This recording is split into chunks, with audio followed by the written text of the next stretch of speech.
Hi, boys and girls. I'm going to be reading Sylvester and the Magic Pebble by William Steig today. It's one of my favorite stories. It's just a really good lesson, I think. Sylvester Duncan lived with his mother and father at Acorn Road in Oatsdale. One of his hobbies was collecting pebbles of unusual shape and color.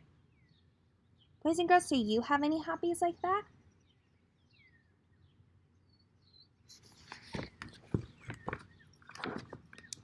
On a rainy Saturday during vacation, he found quite an extraordinary one. It was flaming red, shiny, and perfectly round, like a marble. As he was studying this remarkable pebble, he began to shiver, probably from excitement, and the rain felt cold on his back. "I wish it would stop raining," he said. To his great surprise, the rain stopped. It didn't stop gradually, as rains usually do. It ceased. The drops vanished on the way down, and the clouds disappeared. Everything was dry, and the sun was shining as if it never existed.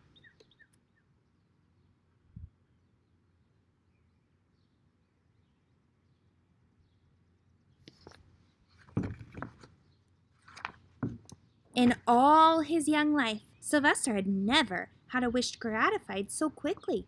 It struck him that magic must be at work, and he guessed that the magic must be in the remarkable-looking pebble, where indeed it was. To make a test, he put the pebble on the ground and said, "I wish it would rain," again.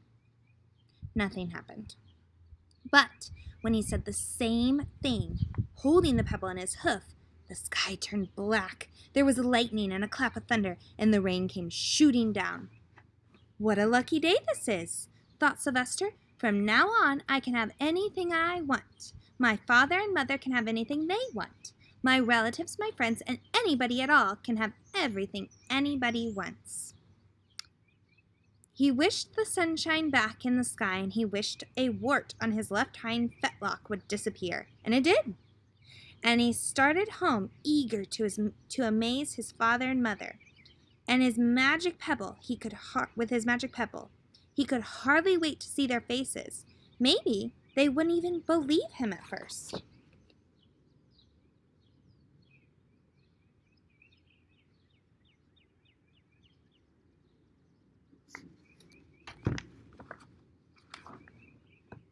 As he was crossing Strawberry Hill, thinking of some of the many, many things he could wish for, he was startled to see a mean, hungry lion looking right at him from behind some tall grass. He was frightened.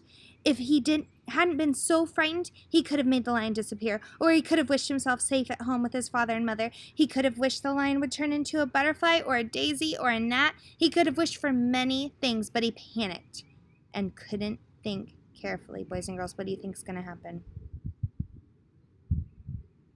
Here's the picture. What's going to happen?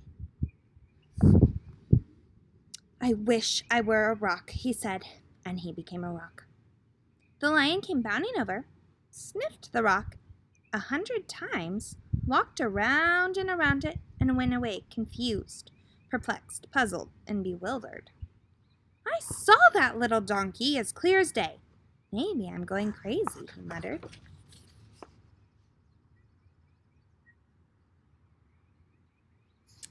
What's going to happen now? And there was Sylvester, a rock on Strawberry Hill, with the magic pebble lying right beside him on the ground, and he was unable to pick it up. "Oh, how I wish I were myself again," he thought, but nothing happened. He had to be touching the pebble to make the magic work, but there was nothing he could do about it. His thoughts began to race like mad. He was scared and worried, being helpless. He felt hopeless. He imagined all of the possibilities, and eventually he realized that his only chance of becoming himself again was for someone to find the red pebble and to wish that the rock next to it would be a donkey. Someone would surely find the red pebble. It was so bright and shiny. But what on earth would make them wish that a rock were a donkey? The chance was 1 in a billion at best. Sylvester fell asleep. What else could he do? Night came, and with many stars.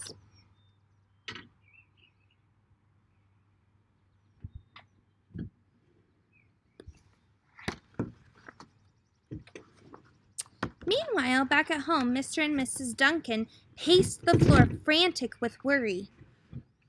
Where could he be? They stayed up all night wondering what had happened, expecting that Sylvester would surely turn up by morning, but he didn't, of course. Mrs. Duncan cried a lot, and Mr. Duncan did his best to soothe her. Both longed to have their dear son with them. I will never scold Sylvester again as long as I live, said Mrs. Duncan, no matter what he does. At dawn, they went about inquiring all of their neighbors.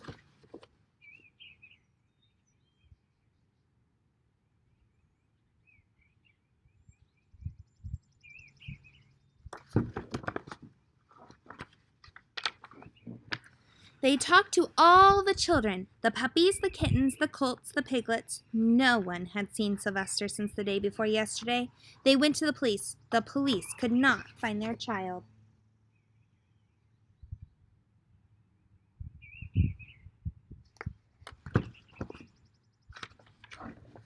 All the dogs in Oatsdale went searching for him. They sniffed behind every rock and tree and blade of grass, into every nook and gully of the neighborhood and beyond, but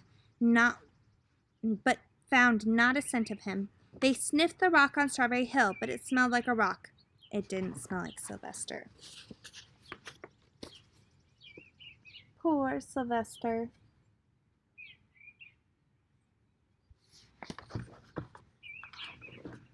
After a month of searching the same places over and over again, and inquiring of the same animals over and over again, Mr. and Mrs. Duncan no longer knew what to do. They concluded that something dreadful must have happened, and that they would probably never see their son again, though all the time he was less than a mile away. They tried to do their best to be happy, to go about their usual ways, but their usual ways included Sylvester, and they were always reminded of him. They were miserable. Life had no meaning for them anymore.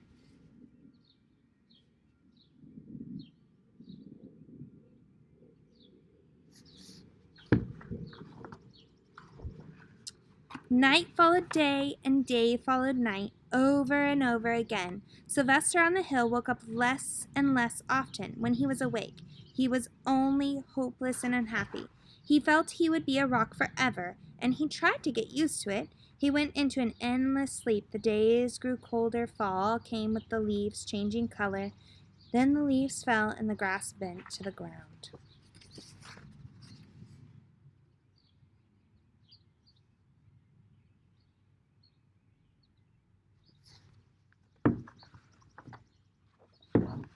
Then it was winter. The wind blew this way and that. It snowed. Mostly the animals stayed indoors, living on the food they had stored up. One day a wolf sat on the rock that was Sylvester and howled because he was hungry.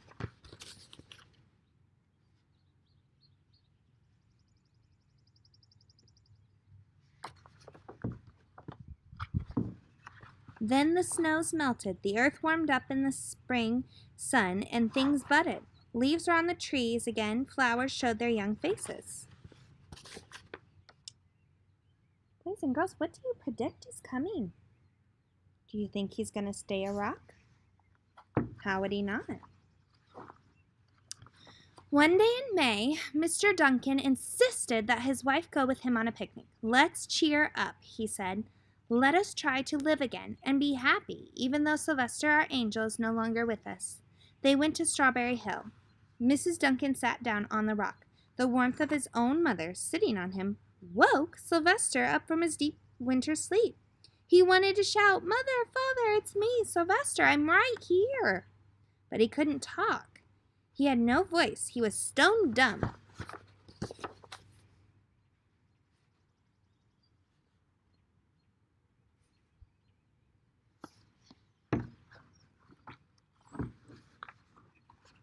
Mr. Duncan walked aimlessly about while Mrs. Duncan set out the picnic food on the rock. Alfalfa sandwiches, pickled oats, sassafras salad, Timothy compote. Suddenly, Mr. Duncan saw the red pebble. "What a fantastic pebble!"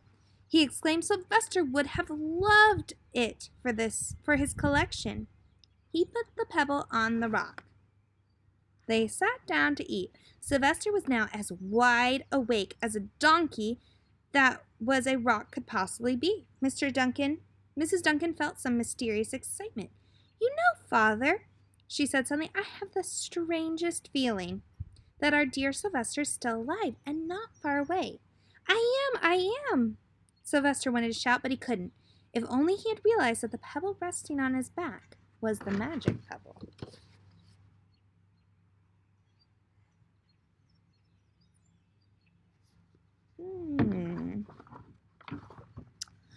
"Oh, how I wish he would be here with us on this lovely May day," said Mrs. Duncan. Mr. Duncan looked sadly at the ground.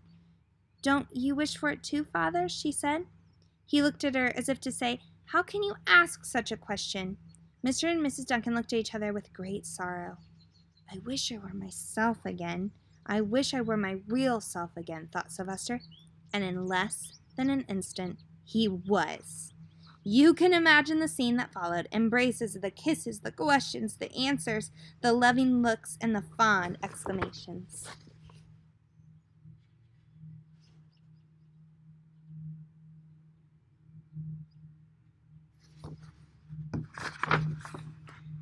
When they had eventually calmed down a bit and had gotten home, Mr. Duncan put that magic pebble in an iron safe.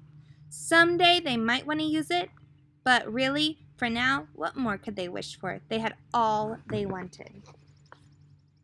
The end.